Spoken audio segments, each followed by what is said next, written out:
Hello ladies and gentlemen, welcome back to Selby Farm Estates. I almost got the map wrong. Where today we've got one giant windrow of hay to bale up. Let's see how many bales we can get out of this windrow.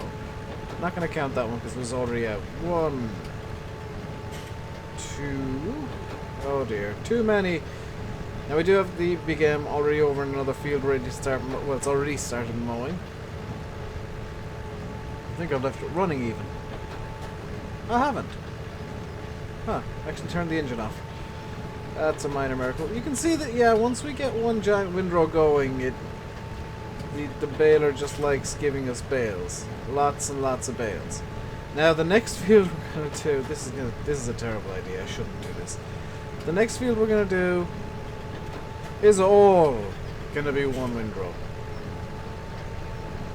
And the next field we're going to do is this one right here. You can see the big M parked up right there. That's the green dot.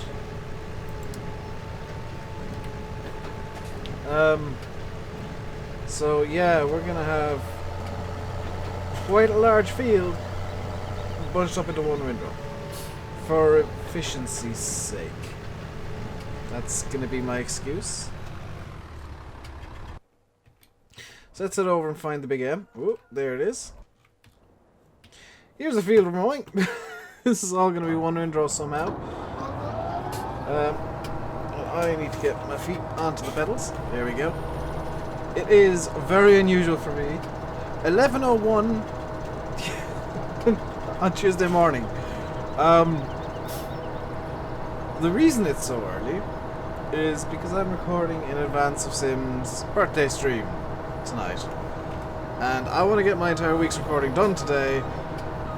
That means I kind of have to be awake. I've been awake for a few hours now. I've had coffee. I've had actually bratwurst for breakfast. I cooked myself some sausages. I've been a good girl. And yeah, these are all going to be actual morning recordings for me, and that's probably why I sound a bit weird compared to usual. I do have a bit of, I think I've got a bit of morning voice. I'm not entirely sure. That's something I didn't think of. But yeah, I'm in good mood today. I'm in a good mood, ready to party tonight. In my chair because I have no friends in real life. Now, I'm ready to have a bit of fun tonight. I hope you guys enjoyed the stream that we have planned. If it goes according to plan, that is. I suppose I can say it now. My server was down yesterday. It wasn't. You weren't able to find it in the browser if you looked. I don't know if many people actually bothered looking. The server wasn't actually down. I changed the name for 24 hours. So. Plan A, I don't know if this even happened, so this is me talking about stuff that we have planned that may or may not have actually happened. Plan A for Sim's birthday stream. Let's just say Sim gave Landy instructions for me, and the instructions were, tell Dave to put the mods on the server. Those are very specific instructions. Put the mods onto his server. He never specified what mods. So hopefully plan A happened and the stream was off my server, because there are some spectacular mods on there at the moment. Some truly spectacular mods. I scoured the depths of the bad mod sites and came across some truly wonderful stinkers, including, but not limited to, a monster truck, a party bus, and a motocross ramp. Don't. Seriously, if you ever tell me to put mods on a server, I will just pick the most random mods. Especially if your name's Simulate, I'll pick the worst mods I can find. I mean, it's all in the name of fun. All in the name of just having a good laugh. And I will say, in my defense, the monster truck was Dan's idea, and the rest was all me. Um, I can't defend that. I really can't. It was, yeah. Dad wanted to make a pile out of silage or something. I said, no, I'll just find a ramp mod, it'll be fine. And lo and behold, less than a minute later, hey, what do you think of this motocross ramp I found online? That'll do. Seriously, don't tell me to find a bad mod, because the mods that I use in videos and streams, I've got a very high standard. When I'm told to put mods on the server with no instructions as to what mods other than the map, oh, you can be dang sure I'm finding some crap mods, and you can be dang sure they're going on the server just to annoy you. Hope Sim had a very good day yesterday, by the way. hope the stream is half as fun as it looks like it's going to be. Bright side, I may or may not have sorted my sleeping pattern. I'll find out in like 3 days' time. Because for those of you who go on the Discord, and everybody should go on the Discord, by the way. If you're not on there already, why not? It is free to download and free to join up. There's a link in the description below for the RainbowDave Discord. People who are in the Discord know that I have a habit of being online at like 4 o'clock in the morning and 5 o'clock in the morning, and in some cases 6 or 7 o'clock in the morning, and then saying, okay, I'm going to bed. Last night, I was on TeamSpeak until about 1 o'clock. 1 o'clock, half 1, I was basically just waiting for my videos to upload for yesterday. So, I guess the night before last. Monday night, I was on TeamSpeak till like 1 o'clock. Which is a very, very early. I think it was like 25 to 2 and I said I'd head off. That is an extremely early night for me. And I'm hoping that's going to set some sort of precedent of me actually going to bed at a human hour. Because 6 a.m. is not a time for any person ever to be going to bed. Unless, of course, you're working a night shift, in which case, fair play, I applaud you. 6 a.m. bedtime is perfectly fine. But for somebody who has basically unlimited hours on when they can work, well, actually limited hours in that I can't work beyond, I can't do videos beyond about 11:30 at night, it gets very complicated when I decide I'm going to go to bed at 4 a.m. I'm going to go to bed at 5 a.m. I'm going to go to bed at 6 a.m. I'm just not sleeping tonight because it's 8 a.m. and I haven't slept yet. Actual quotes from me. But for once in my life, I actually did what I said, and I went to bed and I had a bit of a sleep. Didn't sleep well, but I've slept marginally. Got up. Had breakfast, had coffee, had a shower, and now I'm in a good mood because it's Tuesday and there's things on tonight and I have things to do and it's very busy and I have forms to fill out because, hooray, the life of Dave. Constant forms everywhere. I also need to go to the bank at some point in the next couple of days. Hopefully I start getting up early again.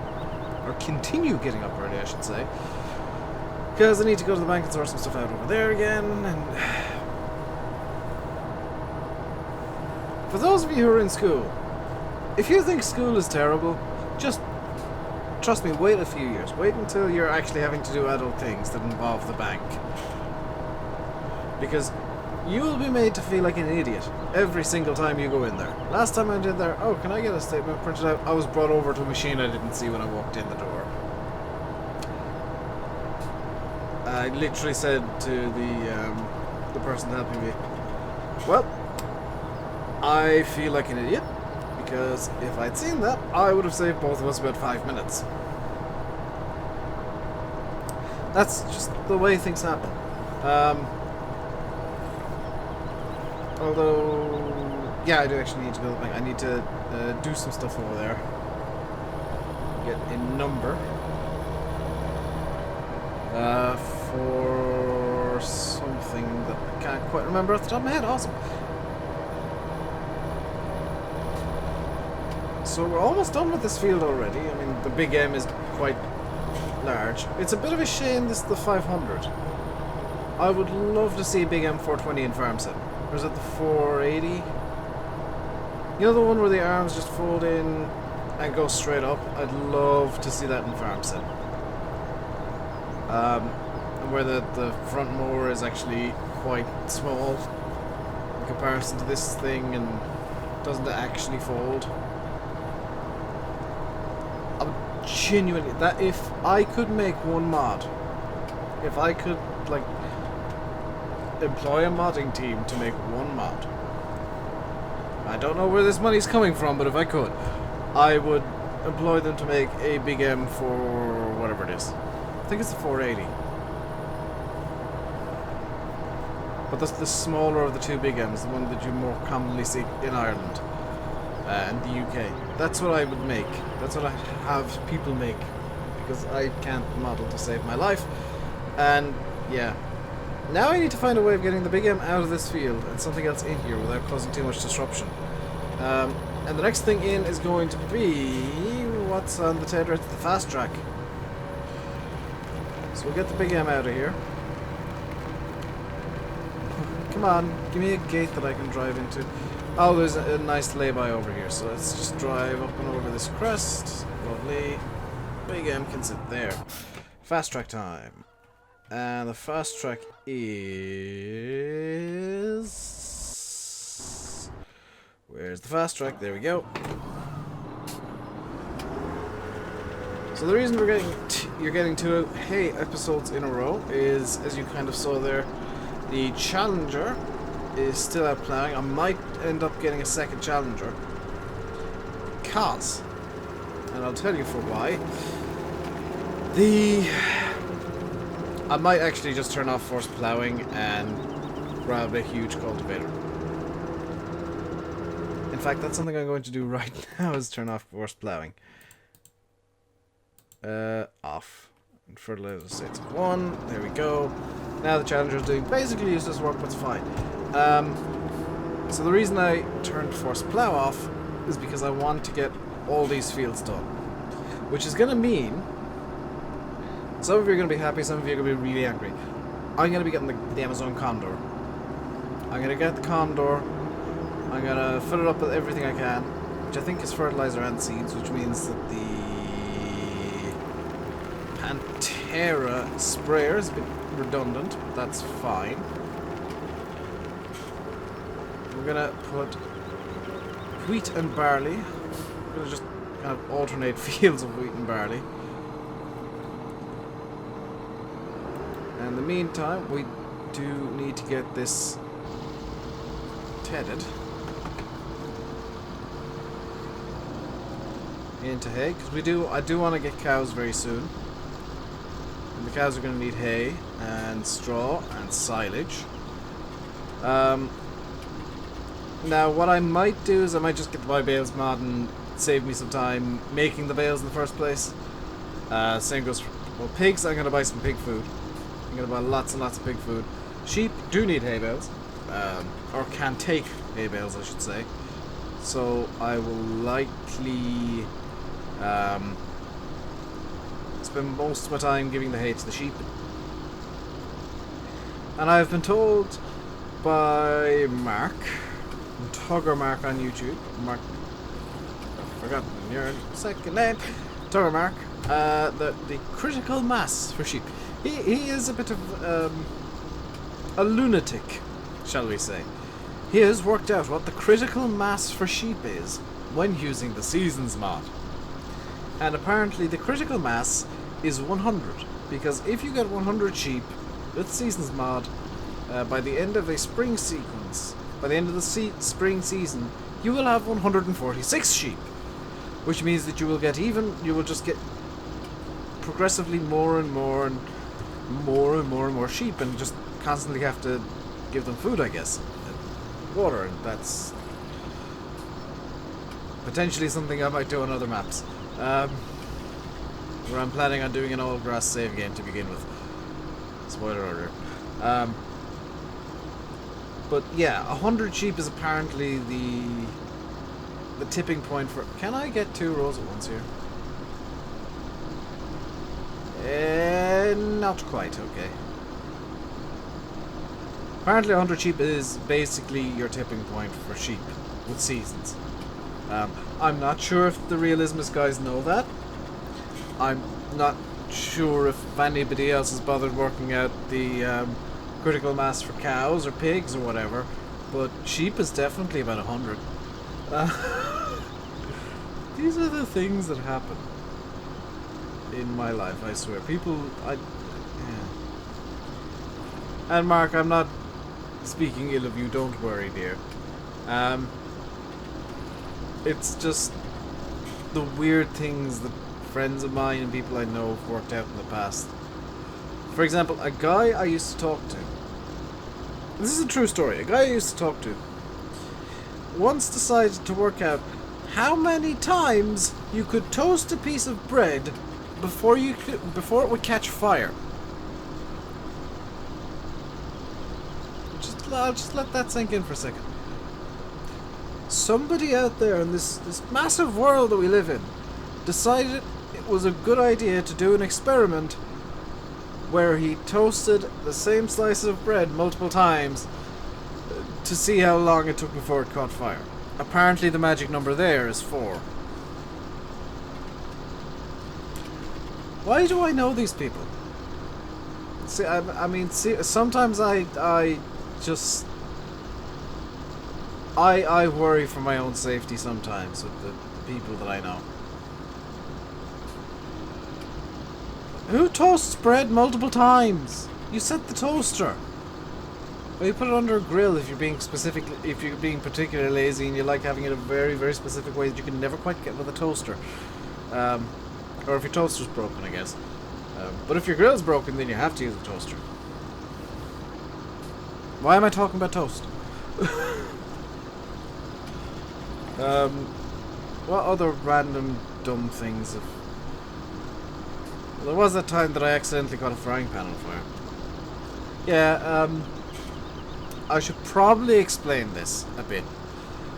When I was younger, I was in Scouts. And we learned how to cook on what's called a trangia. And that's basically just an army thing where you cook on methylated spirits. It's a stainless steel contraption, or is it aluminium? One of the two, and it's just basically a chemical fire that you create. You set methylated spirits on fire, it's an alcohol fire, and you can cook on it. It's hot enough to cook on it with.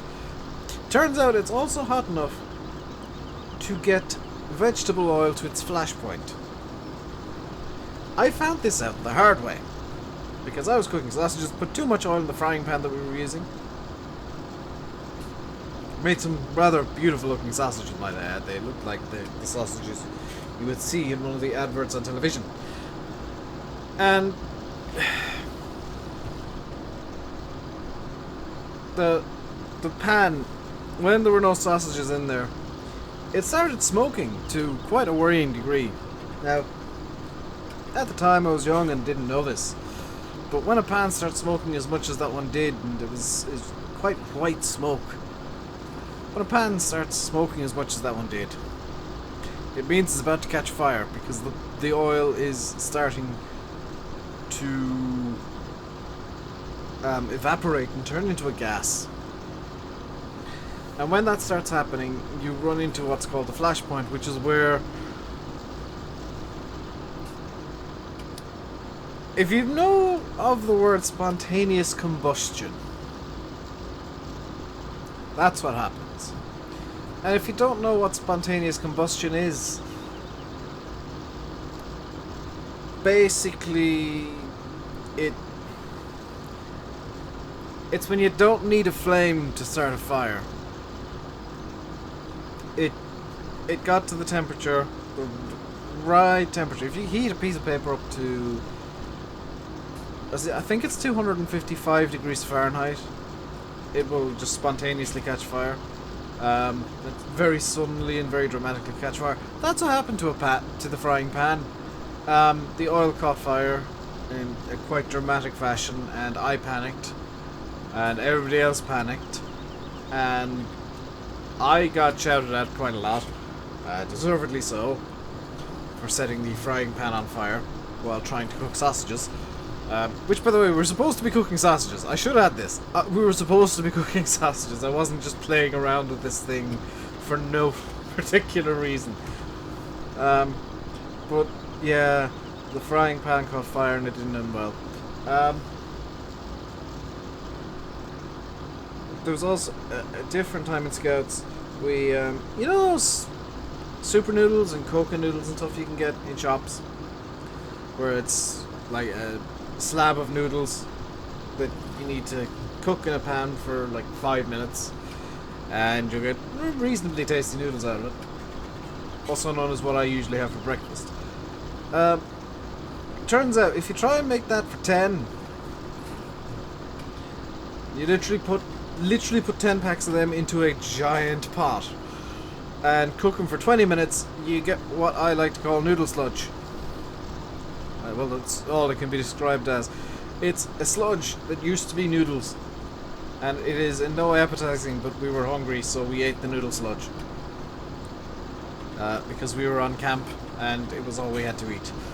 So we ate noodle sludge. And for those of you who've never been in Scouts or been camping, when you were hungry, properly hungry, and you're presented with food that you don't like, you will eat the food that you don't like, because you need the food that you don't like to be able to do what you need to do for the rest of the day. Especially in Scouts where you're constantly lifting things and doing physical labor things.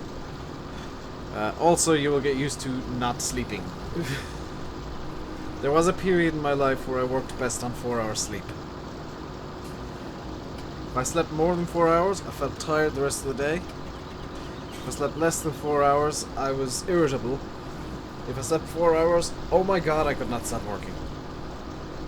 So during that period, I would intentionally deprive myself of sleep to get all the work I needed to do done. And that was kind of a hangover from when I was in Scouts and during competitions, because there is such a thing as a scouting competition. That let's just say the sun decided when we got up, or the team beside us decided when we got up, or basically whoever decided, okay, I'm awake now, let's get to work. Yeah, everybody got up at like 6 o'clock in the morning, and it resulted in pretty much, and it was always on the Saturday, which was the middle day where you kind of had to finish your camp, and there was always stakes to be driven into the ground at 6 a.m. And every single time somebody started driving stakes into the ground, and one of those times it was me. I was that guy. And people who've been to scouting competitions, number one, will know what on earth I'm talking about, and number two, will completely understand that guy who's decided to use the stake driver at 6 a.m. because that guy makes sure everybody else is awake. Now, granted, I did kind of make sure that everybody else was actually awake before I started using it, but yeah. Another fun little thing for former scouts is, you know how to put up a dome tent. And you know that no matter what the situation is, you can put up a dome tent in about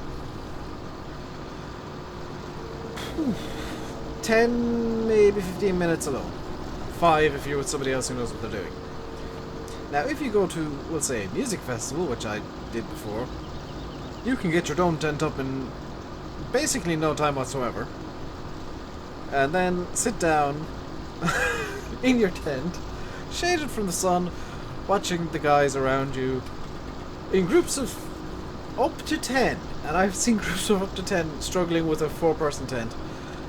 The tent I was sitting in by myself, that I'd put up in 10 minutes, 10 to 15 minutes flat, by myself, with very little struggle, very little problems. That was a 4-man tent. Took him better part of an hour to figure it out. And I was just kind of sat in mind like, yep, I am clearly a good tent putter-upper person. I have no idea what that is, but I'm a good one apparently. And I don't know why I've just told you some random stories, but I don't know. It filled time, didn't it? Gave this episode some meaning at least, other than I'm making more hay. So I think I'm going to leave it here for this episode. Hope you enjoyed. If you did, hit the like button. Don't forget to subscribe if you haven't already. I will leave you, wonderful people, by saying I've been RainbowDave. You've been watching Farming Simulator 17 on Selby Farm Estates. Totally didn't have to think of the name there. Until next time, stay safe and goodbye.